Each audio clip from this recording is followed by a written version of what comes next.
High blood pressure is such an important clinical condition for us to manage well. It's very common. In fact, 1 in 3 Americans has high blood pressure, and it's estimated that about 5 million Americans develop this condition every single year. Now, it's been pretty well studied, and that there have been many studies looking at high blood pressure and how to best manage it. And yet those studies are based on large populations of people. It isn't really as personalized. And so that results in us trying to manage patients using a bit of a trial and error approach. We'll start with a medication that's designed to kind of work on the heart a little bit. If that doesn't work, sometimes we try a medicine that helps with you not retaining so much fluid. And if that doesn't work, we try another one that tends to kind of relax your blood vessels. Now, this trial and error approach works well for most patients. Unfortunately, there are side effects for all of these medicines. So sometimes patients will get ankle swelling, some people get lightheaded, some people get an unusual cough with it. And so it's good for us to try to find the right medicine up front for most patients. In addition to it being a fairly common condition, it is fairly dangerous in that it is estimated that in 2009 alone, 350,000 Americans died from high blood pressure. And what's even more worrisome, in that decade leading up to 2009, the rate of death from high blood pressure actually went up about 44%. Most of the time, we don't use a personalized approach to controlling high blood pressure. So the study that we've designed with Genetic here is really to see if a person's DNA genetic information really leads to better blood pressure control.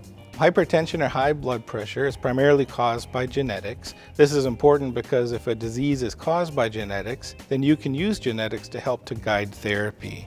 Evidence for genetics causing high blood pressure or hypertension comes from studies that show that sons of high blood pressure patients are more likely to have high blood pressure compared to sons of patients who don't have high blood pressure. Identical twins are more likely to have high blood pressure if their sibling has high blood pressure. And non-identical twins, it's a little bit lower, but non-identical twins tend to have high blood pressure more than non-twin siblings.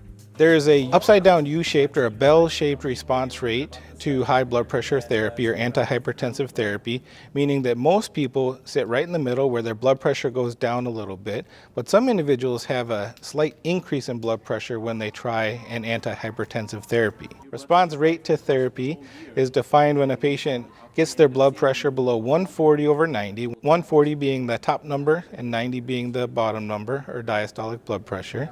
Different racial groups respond differently to antihypertensive medications than other different racial groups. And the way it's designed is a robust process called a randomized controlled trial. So we'll take patients and randomize them into one of 2 groups. One group will be getting their DNA tested, and we'll use that data to treat them. The other group will be randomized to kind of the standard of care, where we will treat patients using the usual protocols that Fairview uses. And then we will follow both groups for about a year and see which group leads to better blood pressure management. We'll also try to see which group has less side effects, as well as which group gets better control overall. Since it's designed as a randomized controlled trial, patients will be followed on a go-forward basis for about a year. So we will see patients on average about once a month or so for a full year, just to make sure we know the impact of the blood pressure medicines is having on them. So there are many benefits for patients participating in this study.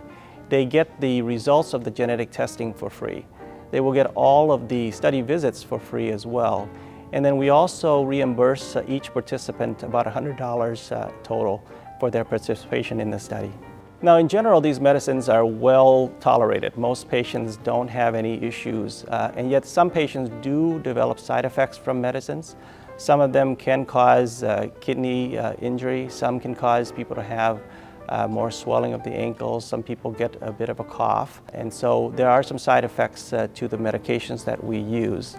So typically, it doesn't cause symptoms when you have high blood pressure, and yet uncontrolled long-term high blood pressure leads to more heart attacks and more strokes, as well as more cardiovascular disease and kidney damage. So it's very important to control this condition over the long term.